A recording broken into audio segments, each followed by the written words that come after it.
People kicking off this hour here on BBC Radio Wales. I'm Dot Davis. I really hope you feel like calling me now because we're talking about bereavement and maybe meeting someone new after losing a partner. Debbie McGee says she's ready to find love again after losing her husband, Paul Daniels, to cancer 2 years ago.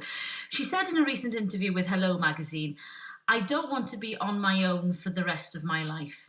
So, have you found love again after losing a partner? What were the challenges you had to overcome? Maybe you're bereaved and feel just about ready to meet someone new. Share your experience with me today. Call me 03700 100 110 or text 810 12 if that's easier for you.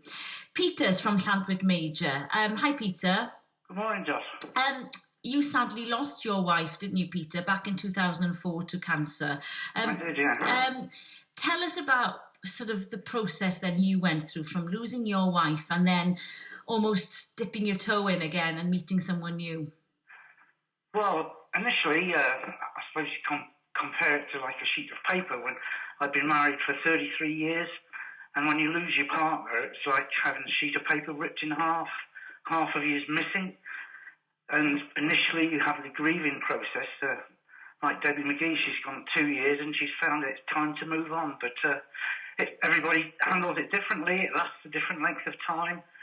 But what happened with me, I got over the grieving period. Although you never miss your partner, you move on. They say time heals, and it does. But you move on and you find different things to do. That's how I initially got to grips with it at the very beginning. So how long was it then, if you don't mind me asking, between you losing your wife and then meeting someone new? Well, I didn't really want to go into a relationship after losing my wife because of such a great time we had. But after about a year, you start doing oddball things, become obsessive, cleaning the house. So you start going out and doing different things which you didn't do perhaps with your partner. So it was about, it took quite a while before I went into the looking for a partner sort of syndrome. And were you looking, Peter? Was it I wasn't initially looking, no, I just needed to get out of this cocoon that I was in. I'd lost my way, really, with life. You've lost the biggest part of your life, you know. So I volunteered my services to do a part in Oklahoma, which was my daughter. She suggested I did something different to get out. Brilliant! What a thing to do. Fantastic, Peter. If you're going to get out there, why not do a bit of showbiz? I was just sat in a pub and a friend of mine asked me if I knew a guy that could do a part. And I said, "But yours is Hughes, give us a job, I can do that." So I got into the Oklahoma production, which lasted a few months, and then it was supposed to be one line. It ended up 12 lines, a couple of dance routines, and then we had a party at my house on the last night of the production, and about 15 of the cast came round, and it was then that I met the partner I'm with now, which is 6 years down the line, and I just volunteered myself with the same woman again to do an amateur dramatic production she was doing, so I now have the singing and dancing and auditions next Tuesday for the next production of an amateur dramatic group, which I'm in as well. Well, I'm sure you'll be a great hit. I have every faith in you. But can you take me back to that sort of, that initial stage of being with someone new, having been so long with your wife and the life you'd built with her? Well, initially it's like courting again. You go, after such a long period of time with your partner, 33 years, you're back on the mill of courting a new girl. It's like being 18 again or 16, so it's quite different. And you're older and wiser. Did you feel guilty though, Peter? Was there a part of you that felt guilty? Not guilty, no.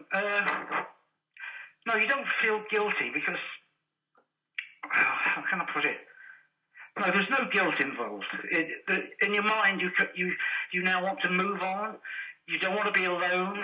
To be lonely is quite... I watched my father in his later years, and to be lonely is probably the worst thing in the world. I do have my 2 children. It's not as if I'm on my own, but... How did they react then? How did you feel about telling them you'd met someone? How did they take it? My daughter and son, they're quite happy with it, love it. They're happy with me being happy. They're great with it, and they're great with my partner as well. it is a good relationship we've got now. How does that... But initially with my children, we all had to deal with the grief. And like I said before, everybody handles it differently. And there is this period of time. Time does heal, and you move on. And you're not disrespecting your late partner, but you're still on this earth, and you must move on and find something different. And usually it's something totally different to what you did with your partner of many years. But there's so many things out there that you can do. The communities, all the communities have various activities. We're just looking into trying salsa dancing. So we're going to give that a bash. And it's a method of meeting people for somebody who's on their own, who's lost a partner. Absolutely, you have to get out there and try it. And if you don't like it, then you just move on. You're not committed to stay in anything. You join a group. If you don't like it, it doesn't suit you, move on and try something else. But don't sit at home and be lonely. It's the worst thing in the world. Oh, I'm so glad that you're happy now, Peter. Wasn't he brilliant? Joined the cast of Oklahoma. Get out there. Thank you to Peter there from Llantwit Major. Lost his wife back in 2004 and did find love again. So what's your experience of finding love after losing a partner? An anonymous caller has got in touch with us, and thank you for this, and says, I'm not sure how old Debbie McGee is. I think she's 59, I think so. But I lost my wife, says this caller, 8 years ago. At 78, I can't think of a time when I would be looking for love. I have no interest in love, women or sex. Maybe if I was 10 or 15 years younger, the grieving process might end, but I can't see it. Everybody's different, aren't they? Share your story with me today. The lines are open. Call me 03700 100 110. Hope you're having a good morning. Thank you for keeping me company. I'm Dot Davis, and I'd love your thoughts on what we're talking about this morning. Our subject is finding love after you lose a husband, wife, or partner. Because Debbie McGee, Strictly Star, has said she's ready to find love again after losing her husband, Paul Daniels, to cancer 2 years ago. She said in a recent interview that she doesn't want to be on her own for the rest of her life. So I'm asking, have you found love again after losing a partner? What were the challenges you had to overcome? Christine's on the line in Cardiff now. Hi, Christine. Hi, good morning. And your story, well, you've sadly lost two husbands, haven't you, Christine? Yeah. Did you ever think, even after losing your first husband, that you would meet someone new? No, you never think that. But life does have to move on. Loneliness is an awful thing, but you never, ever expect to meet somebody again that you can have feelings for. And, these things do happen, and people come into your life that all of a sudden you've got a new spark and a new love, and your happiness returns. But it doesn't take away from your loss and the respect of your late husband or wife. It just, you love them individually and unconditionally as you do your individual children. You still have your memories, and you just move forward. Life only comes once, and nobody knows tomorrow. And I think... and your first husband, David, you were married to him for a long time, but before he died, he told you, didn't he, that he didn't want you to be lonely? No, he held my hand about a week before he died. He said, look, I'm dying. I don't want you to stop living, and I don't want you to shut down and die with me. And I want you to be happy again. I want you to live. And it made me feel good when I did meet my second husband, because obviously a little element of guilt sometimes comes into life, mostly because other people putting pressure on you. Oh, it's too soon, or it's this. Everyone got their opinion, and they're usually people that have never had a loss. And what was that like for you then? Because you remarried after losing your first husband, then you sadly lost your second husband as well, again to prostate cancer, but you have married for a third time.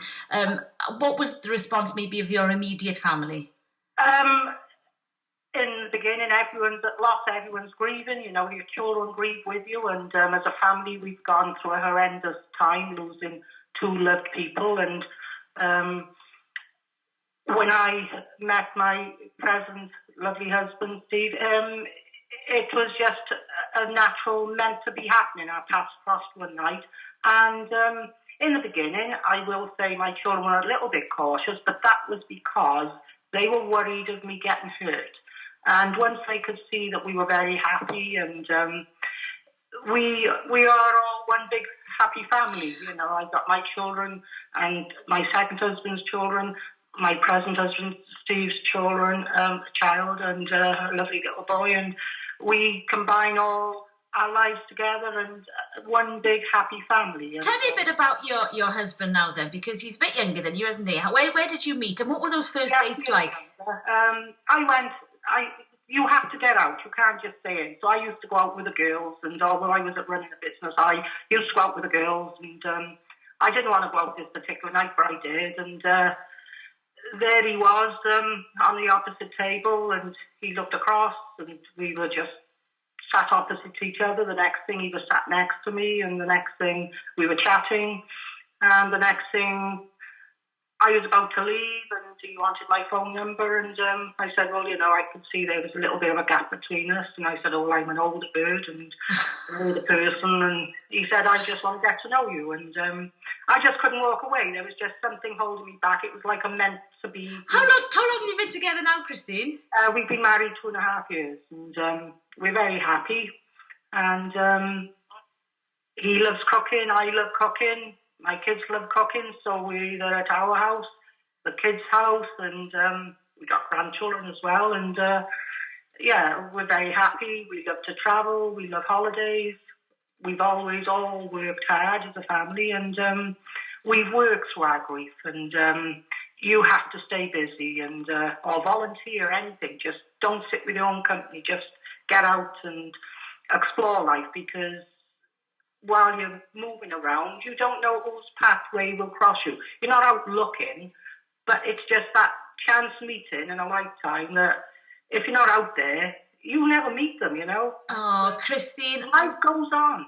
Oh, aren't you wonderful? Isn't that great listening to Christine in Cardiff? Faced such traumatic events, lost 2 husbands, but has found love again. Wasn't she brilliant? Thank you so much, Christine, for sharing your story with us here on BBC Radio Wales. Let me introduce now then Dipti Tate, who's a grief expert and author of Good Grief. Good morning to you, Dipti. Good morning, Doc. Well, it was brilliant listening to Christine there, talking about how her approach and her philosophy almost to life. Get out there, don't sit at home, I guess. But it's not that easy for everybody. What are the challenges that we face, do you think, when finding love after the loss of a partner? Yes, I mean, and there are lots and lots of challenges. I mean, it's so lovely to hear the journey of Peter and Christine to show everybody that, you know, there is life at the end of that long grief tunnel. So it's lovely to hear their journeys and their stories. But of course, when you lose a life partner, it is devastating. Your whole life does fall apart. It feels like, you know, like Peter said, that lovely analogy of the sheet of paper being ripped in half. That's what it feels like. But as Peter and Christine have both, you know, their stories lovely shared, to say that, you know, on the other half of the paper that's left behind, you can begin to rewrite the rest of your life. When we lose a partner, or we're grieving, or we've got deep loss in whatever way, you know, grief actually falls into that hole. And I describe grief as a kind of like a lethal cocktail of emotions. And, you know, they're highly charged emotions like sadness and depression, loneliness, you know, they've talked about loneliness, and as well as shock, denial, disbelief, anxiety, fear. And I think the biggest one is guilt. Even though Peter did say he didn't feel so guilty, but I think it's because he'd already moved on by then. But the stages of grief can't be rushed or fast-tracked. I always believe that the only way through grief is to grieve, and the only way to grieve is through grief. You know, so there is a journey that we have to kind of go through. Yeah, there's no way around it, under it, or over it. You've got to go through grief, as they say, isn't it? But then is there, we talked about the time, and everybody's different, I know, but Debbie McGee says that after 2 years, she's now ready to meet someone new, meet a new partner. Do you think there is a certain time limit that's seen maybe as acceptable to start meeting new people? Would you be judged maybe if you do it too soon? Well, I guess with the thoughts that can come in, like Christine said about family. You know, when you're grieving, it's not just your individual grief, it's also the collective grief of your family, and they may have their own versions or opinions or their own timeline of whether they're ready, you know. So, you know, you could get guilty thoughts of saying it's not the right time now, it's not the done thing, I'm letting that person down, or I'm being disloyal or disrespectful, and people worry about forgetting them. And of course, we know that that's not the case. But I always say to my clients, time only heals with the 3 Ps. Now, when I do the 3 Ps, what I'm talking about are positive thought, positive activity, and positive interaction. Now, Peter showed us brilliantly how he got into positive interaction, you know, with getting into Oklahoma, and, you know, Christine got out again. And, you know, once you're in that mode of getting out again and kind of expanding your heart space a little bit more, that's when the healing can really start to accelerate. But quite often I find that the people that get stuck are the people that get stuck in guilt, and then they find that the guilt overrides that positive interaction. Does that make sense? It does make sense. Dipti, thank you so much for speaking to us on BBC Radio Wales this morning. I'd love to hear from you this morning. Are you in that place, that guilt place that Dipti spoke about? Or maybe you are ready to meet someone new after losing a husband, a wife, a partner. What other challenges do you think you're facing? 03700 100 110. I'm taking your calls.